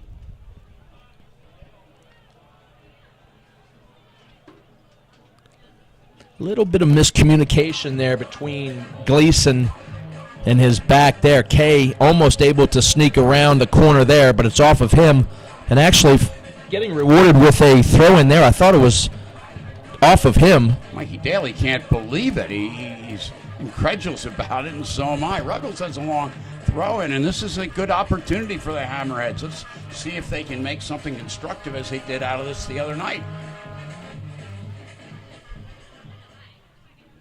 A missed clearance there. Sonny Jane keeps it down, able to keep the ball at his feet, and back outside to Ruggles. Big whipping ball. It's going to be easily collected by Gleason there. It's not enough just to put the ball in. You've got to find specific spots, and you flight a ball right in front of the goal like that. That's the keeper's comfort zone. It's easy for him to handle that. Drive the ball hard in front of him in the near post, get it beyond him to the far post, or pull it back mid-goal if you're near the byline. There's a shove from behind there, and lucky to get away without it being a foul, but referee's going to reward Sacramento here in Gissy with a free kick. He did get the call in. L&L Tent Party Rentals. Call us for corporate outings, retail events, weddings, church events, and other social events. Soccer fans, Dr. Gabe Rich of Riverside Dental Arts is offering free consultations for custom mouth protection for your athletes. Go to their website at riversideDentalArts.com to register. Good sliding tackle there by Troy Cole. Element of pace by Souza, but not an accurate pass. And a foul whistled as Sonny Jane is brought down to the turf. Except for a couple flurries in the first half, Sonny Jane has been quiet. I'd like to see them try to push him out wide where he can isolate players. That's where he's most dangerous. I think he struggles at times when he has a lot of players around him and has to make immediate decisions and give the ball up. But he can isolate. That's where he's very effective at Maryland, and that's how Sasha Surovsky used him when he played in that outstanding program.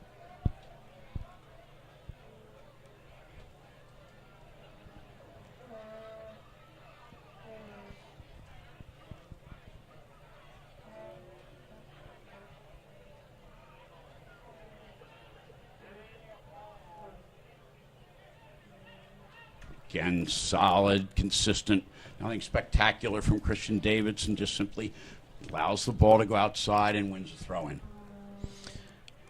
This game has slowed down a lot. Again, I think you're seeing fatigue in all of the legs of both teams. Sacramento playing Wednesday, midweek game Thursday for Wilmington. So, and that was in a very emotional game. Well, indeed it was. It was maybe the finest performance the Hammerheads had all year, and an equally important performance against Charleston Battery. Winning that game gives Sacramento a home field advantage in the first playoff round. That's important. That's quite an accomplishment for a first-year team. Another wasted ball. We've seen a lack of possession by both teams. Again, it's heavy legs. This is artificial turf. That ball rolls a lot quicker. So as the legs slow down, the ball speeds up. That's why we've seen a little bit of lull in action here. Fitness is not just a matter of being able to run and get up down the field. It's ability to perform the techniques at the same level as you're able to when you're completely fresh. Look for those guys who can be technically as precise in the 90th minute or the 85th minute as they were in the first 5 minutes.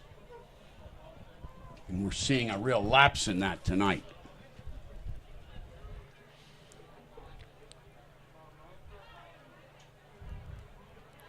Good job there by Kay, able to keep the ball in, but saved by a foul. Rewarded with a throw in there. Tight area just at midfield. John doing a good job, but here's a turnover. Wilmington has numbers if they can get forward. Sonny Jane holding on the ball, finally licks it outside to Troy Cole. Cole coming, far side. Sammy Ochoa there for Wilmington, but not in an area to pull the trigger. He tries to turn his defender there.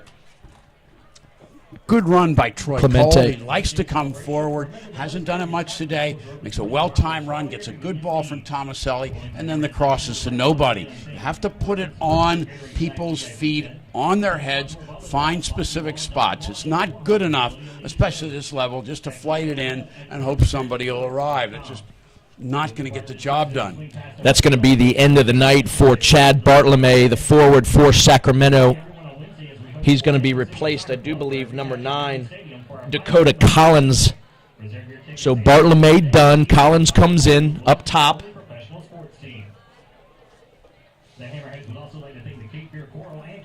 Sacramento has Justin Braun, who's had a very good run in MLS. Sammy Ochoa is going to be able to get in behind, but sorry to cut you off there, Richard.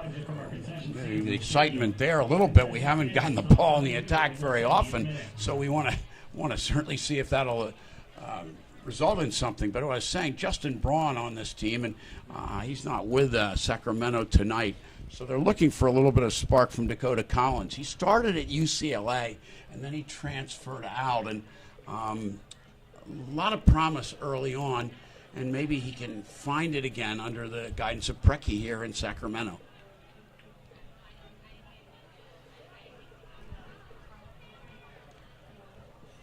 Here's a good look at him as he enters the game. Certainly a change in speed, fresh pace, taking on a Shawnee Fairclaw. Here's Gissy.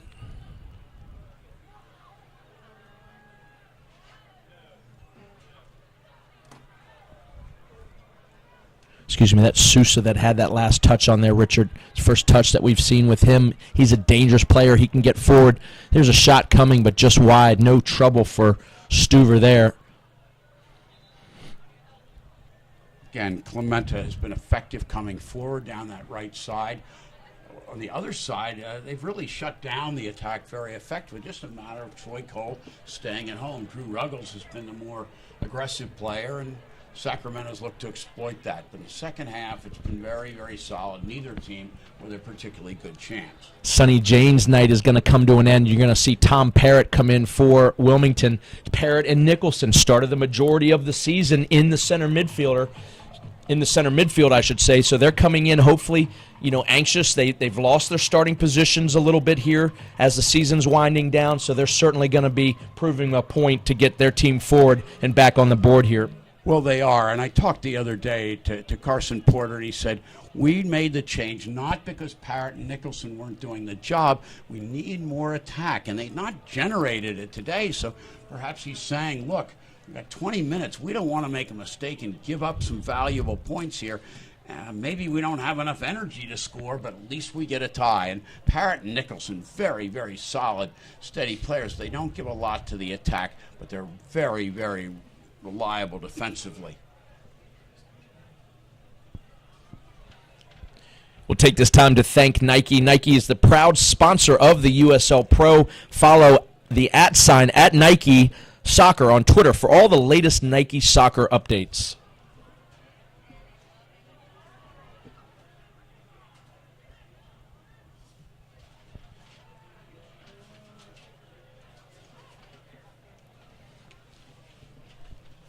Mentioned Souza getting very active with the ball, trying to demand it, getting around in the middle of the park.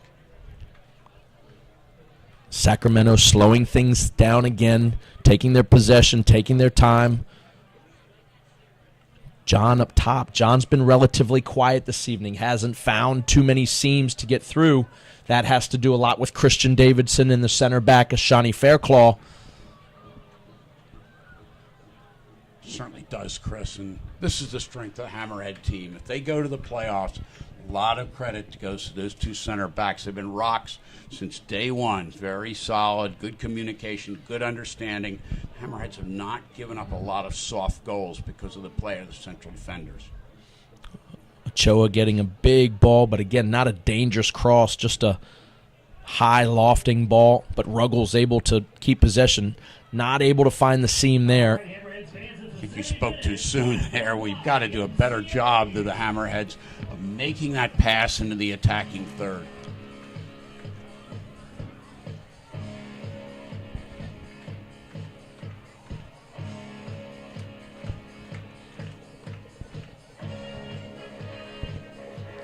Just going to chance to see a foot race here for Tomaselli.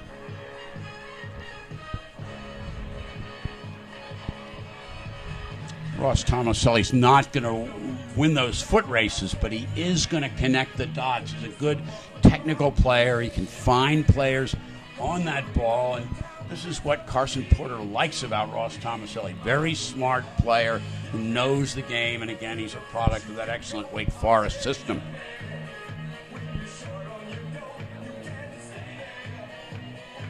And a foul called there as Ross Tomaselli's brought down just at midfield in front of Porter's bench and his Wilmington Hammerheads.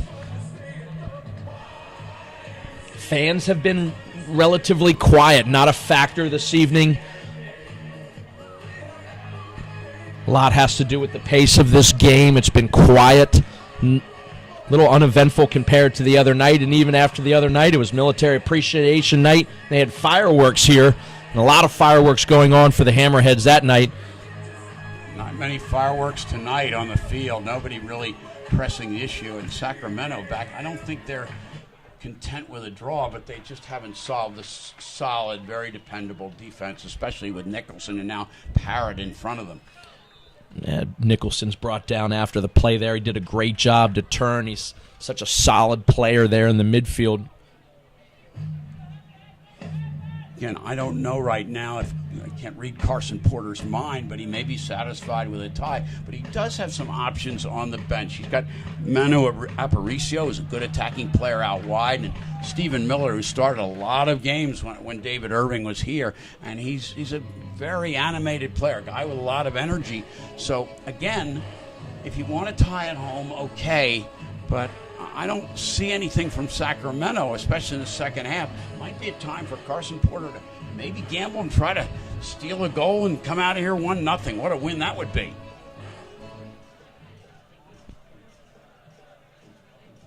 The Hammerheads would like to thank the following sponsors: Alternate Phone Systems, BB&T Bank, Brewster's Grill Ice Cream, PNC Bank, Scotchman Stores, UBS Financial Services, and the Wilmington International Airport. Ruggles can't quite get there, but he does gain possession, and a turnover there once again. That's twice, but Sammy Ochoa, he's got a front runner. He's going to have a shot, and it's just going to miss the top. It's bending. If that drops any farther, that's going to find the back of the net. A good look by Sammy Ochoa, number 9, and I think that he had Gleason beat. Well, he did, and Gleason came out well to cut down the angle, but that's an attacking third repossession. Ball given up by Mikey Daly in the back, and you can't afford to give balls away like that. And that's how Bone capitalized the other night against Orlando, and that's the best chance by far the Hammerheads have had. Maybe they can win some balls off a tired defense of Sacramento and go to goal as Ochoa did.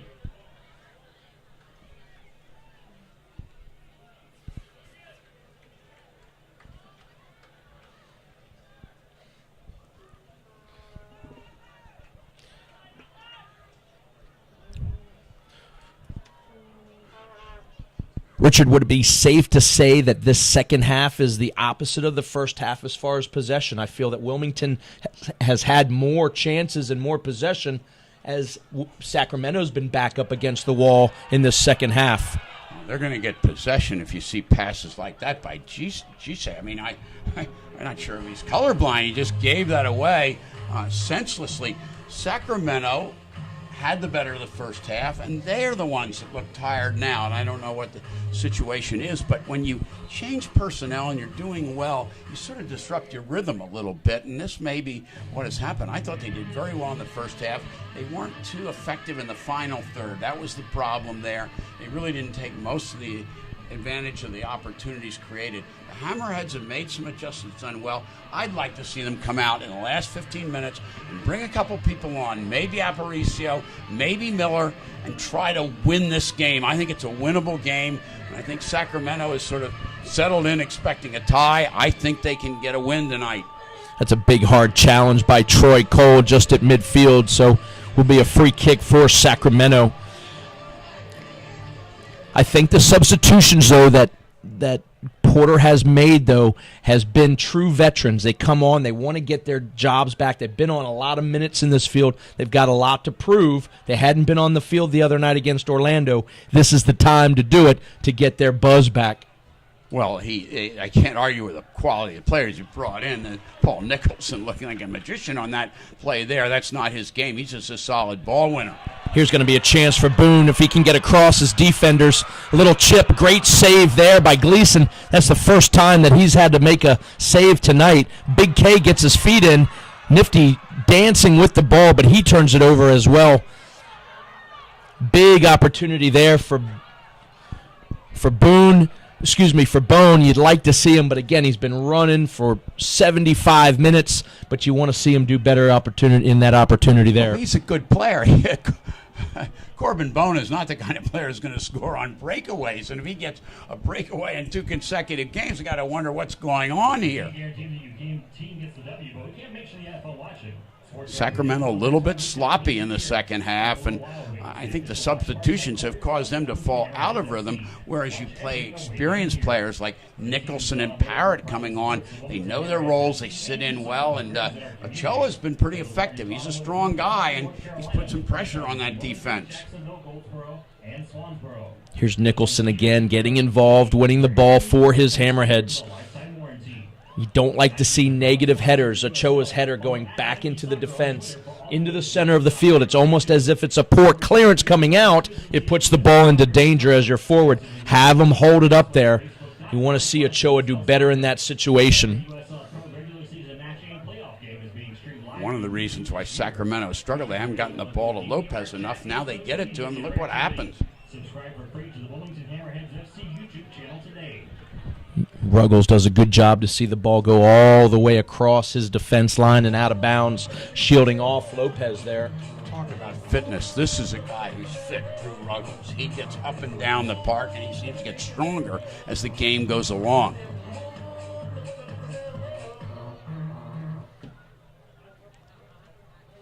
There's Nicholson again breaking up the play. His counterpart, Tom Parrott, coming out with the ball. Wilmington having about 13, maybe 15 more minutes, and there's a big turnover by Cole there. And back with Lopez. Don't know what he's thinking, trying from 50 yards out on Stuver, but there wasn't a player from Sacramento maroon in the distance, so he's certainly trying to beat the young Stuver there.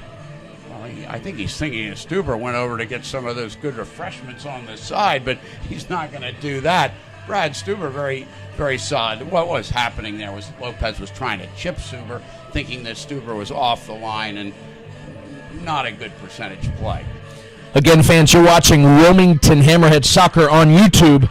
For every USL Pro regular season and playoff game, YouTube will stream live in 2014. Features include DVR, chat, social media, and interactivity. So subscribe for free to the Wilmington Hammerheads channel today. YouTube, Wilmington Hammerheads Soccer.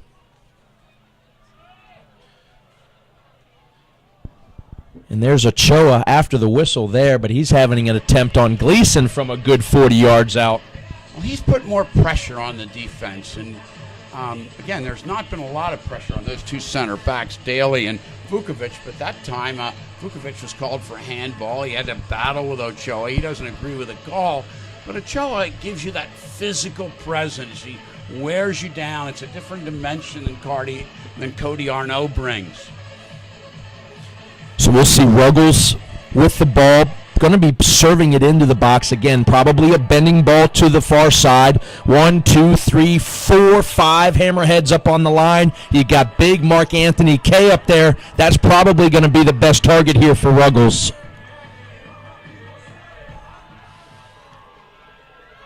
And there he was. He wasn't quite able to get it down, but that was Ruggles 2K. And they win a corner kick out of that. So it will be a corner forthcoming for Wilmington. But that bending ball into the box, finding that big lad of K, the big head Mark Anthony K, and that's the play that you want. There's Sammy Ochoa getting a look, well defended. Hammerheads making a press at this point. They want these 3 points. They want to get higher. There's a ball coming. Ruggles.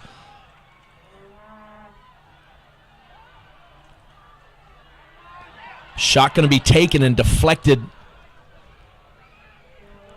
Nemanja Vukovic making 2 excellent plays, heading the ball out and then stepping up and blocking that shot that doesn't appear on the scoreboard. But Vukovic, very steady defender. He's got to win some all-league honors.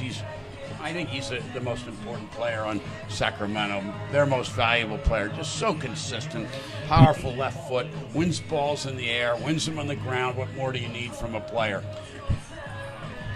Nicholson actually picks up a yellow card on that tackle at midfield of Dakota Collins, but Dakota Collins was off to the races. Nicholson does a great job. They're tangled up. They're both tugging on each other. I just think that Dakota Collins goes down. Nicholson picks up the yellow card there. Right, and then get another example of the lack of fitness. It passed just a little bit off that time. Those were the balls that Lopez was connecting with, and out of the run of play and on restarts in the first half. There's a substitution for Sacramento coming on. For Sacramento is going to be number 32, Steve Evans. Former Portland Timber player, has a lot of experience to bring into the game. Are you feeling uneasy about your older HVAC system performing this summer? Call on Coastal Carolina's own comfort contractors at Newcomb & Company Heating and Air to provide you with a free estimate on your new Carrier high-efficiency heat pump system. Carrier, turn to the experts. The Wilmington Hammerheads FC would like to once again thank Food Lion, the Walked-In All-Timers, and Colton Sports for being a part of tonight's action. Here's going to be a chance for Sacramento, and just an absolute flub there for Dakota Collins. He shouldn't be tired. He's just come in the second half. He just mishits that one. He has a clean look. He wants that one back. That's a 1-0 result for his Sacramento club. You're so right, Chris. At this time, this is a time to make more of that. That ball got up a little bit high on him, the ball bouncing higher off the artificial turf than it would off grass. But no excuse. He has to get that ball on the frame. It's a turnover by Ross Tomaselli and a foul. He'll pick up a yellow card as well. So a yellow card caution, 2 of those in the last 3 minutes for Wilmington. Timing just a little bit off on the technique, timing a little late on the tackle. Another guy, though, Ross Tomaselli, very, very fit. He can get up and down the park. He's a disciplined player, does the little things that coaches like. Very good player. He's not going to win the game for you, but he's never going to lose it for you, never let you down.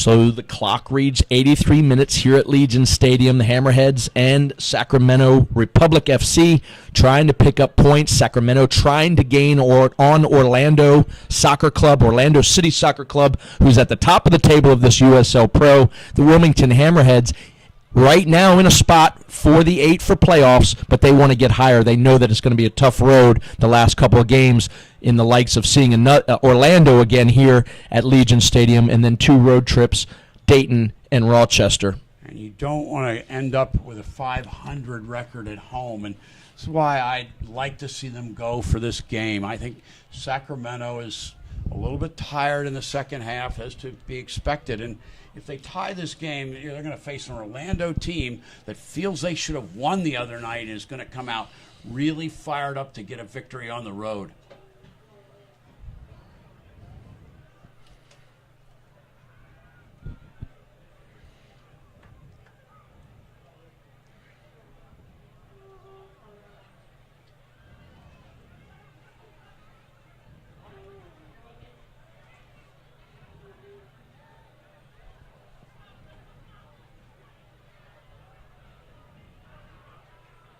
Yet one more example of just being a little bit off in the touch, a little bit off in the control, and Clemente can't get on the end of that ball. If he had, he was in a good position to serve a dangerous cross. Another poor touch there by Sammy Ochoa. He's going at it with 2 feet. No defender on him, a little bit there, but you got to make that. As you're holding forward, you have to do a better job. Now you're facing the ball coming back at you. The Wilmington Hammerheads defense has been running. Here's going to be a big clear by a good settled clearing by Fairclaw. We'll Very see nice if play by Fairclough allows the Hammerheads to get possession coming out. No call over there on the far side. Ochoa making a gesture for which he could have gotten ungentlemanly conduct. You have to be more disciplined than that.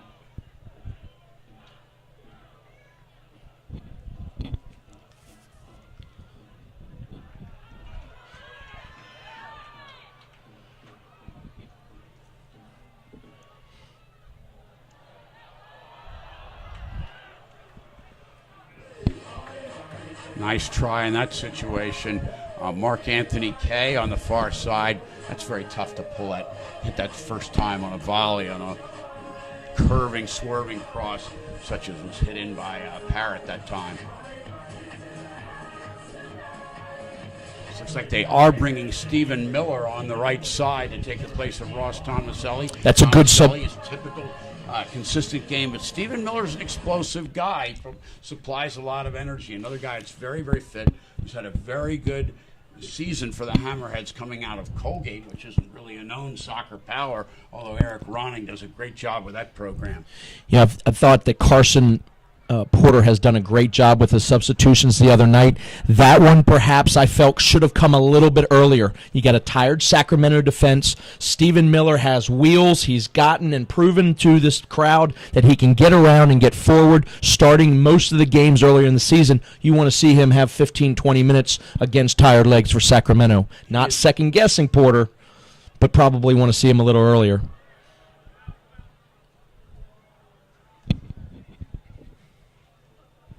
I agree completely with you, Chris, that Stephen Miller, right substitution, but only 5 minutes or so to take advantage of it. And he's a guy who will give up his body to try to get a result there. Different style player than Ross Tomaselli, but he brings something to the game just as Tomaselli does.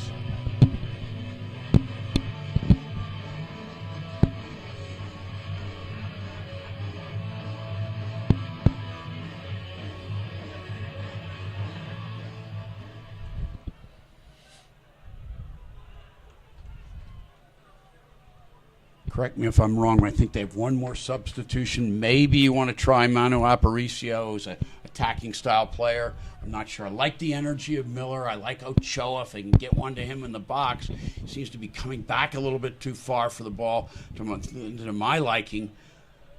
But again, it's easy up here, and you've got to. The coaches know what their people have left. Here's a chance for Miller. He can run with the ball. you know, with professionals of this quality, you have the Aparicio, you have the Miller to come in. I think you give Bone a break with about 15, 20 minutes left. And again, Tomaselli should come a little bit more. Again, I'm not second guessing any. That's why I'm up in the booth here. But I think with legs and those type of players, they're chomping at the bit. They're bulls in a cage, ready to go. And you got to let them go and have an opportunity to finish this game at 15. If you have the subs, you can't take them with you. Use them. Well, I think that's true. Sometimes I think people sub just for the sake of substitution, but you're thinking about taking Bone off? He's our fast break guy, isn't he? But when on the one-on-ones? Great player, but again, with 2 games in the last 3 days, another player of professionalism can do the same kind of attitude towards the ball and finish this game off. It wouldn't have been something if he'd converted in a second one-on-one. That's not Corbin Bone's game. He's not a guy that gets in on breakaways. The guy sits back and creates chances. Got a great goal the other night. Almost got one tonight. I think we're kind of pressing our luck a little bit with that. Well, here's a dangerous situation for the Wilmington Hammerheads. You have a free kick. It's going to be taken at an angle, almost like a corner kick, but it gives Sacramento an opportunity to get big bodies forward in the box. You have 1, 2, 3, 4, almost everyone up. I'm surprised they don't send and leave someone one-on-one here. Here's the ball coming across and cleared very well by the Wilmington Hammerheads to dodge that bullet. Lopez serves that ball in nice and hard, and it was a good serve there. Hammerheads have numbers. A big ball across. If it gets there, you're going to see Miller here. It could be the super sub of the game. A great ball across and cleared just out of the reach of Bone. You almost want to see Miller get forward a couple more touches and see how dangerous he can be in the box. I'm not going to agree with you. I thought Miller played a good ball in there, and Corbin Bone has to sell out to get that ball. That's great recovery by the Sacramento defense because Gleason could not get there. I thought Miller played it in, and Bone is not that fast. He's got to make an effort. At least they get a corner out of it. So only a couple minutes as soon as we see this clock hit 90 here at Legion. Service coming in, a big high boot, not going to be cleared, and it's going to be a retaliation here for the Republic. This is trouble for the Hammerheads if not defended. A big stabbing tackle by Cole and not out of trouble yet. Ball coming across and cleared by Fairclaw. How many times you said that tonight? How many times have you said that this year? Shawnee Faircloth, tremendous athlete, and he always seems to be getting in the way of opposing crosses. Just a little bit of injury time now. I can't believe there's a lot. I did not see the fourth official's digiboard over on the far side. We were watching the end-to-end action there, and usually I take a look to see exactly what we will have, so we won't be able to put that up on your television screen, but it can't be too much.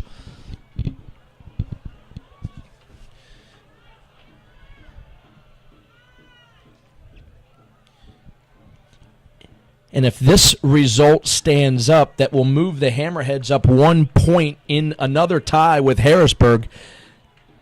But these teams are playing tonight, Chris, so we don't know. And I think a golden opportunity may have been missed by the Hammerheads tonight unless they can somehow pull a rabbit out of a hat in the last closing seconds.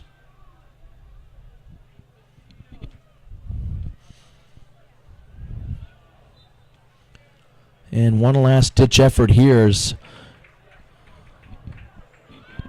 the referee awards Wilmington with another free kick. At this point, that's when you push everyone forward. You'll see everyone. Fairclaw's coming up. I would send the whole boat. You'd send one guy back. You got Troy Cole there. But put everyone in the box. Launch this up. Get your 3 points. You can't lose. It's the point of the season, so let's go for it. Sounds simple. You make it. It's that simple. Everybody do it all the time. Onside kick. Here it is. Into the box. Nicholson's there. And there is the final whistle for this match. 0-0 it remains. A few shots, a lot more action in the second half by the Wilmington Hammerheads. But as you said, Richard, perhaps some points left on the table here this evening. I think for both teams, Sacramento had the best in the first half. They really didn't take advantage of the scoring opportunities they had. Stuver had another good game for the Hammerheads in the goal. Boy, having the Hammerheads from Roberts and Stuver had great goalkeeping all season long. And then the second half, it looked like it was the end of a scorching hot day here in Wilmington.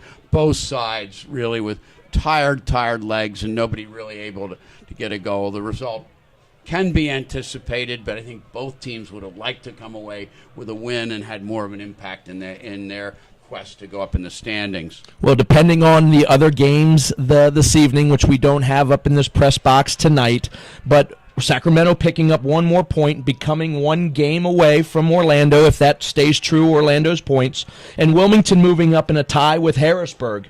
Just below them, Rochester Rhinos, who these Hammerheads will travel. I do believe it's their last game of the season after they face a Dayton, and then they visit Rochester. So still some soccer for these Hammerheads to gain places and get into these playoffs. Rochester is not an easy place to play. My former player Bob Lilly's up there. He's a real intense guy, and he knows what's at stake. That's going to be a tough one. So that means that this game coming up on Wednesday night, the rematch with Orlando City, is of critical importance now.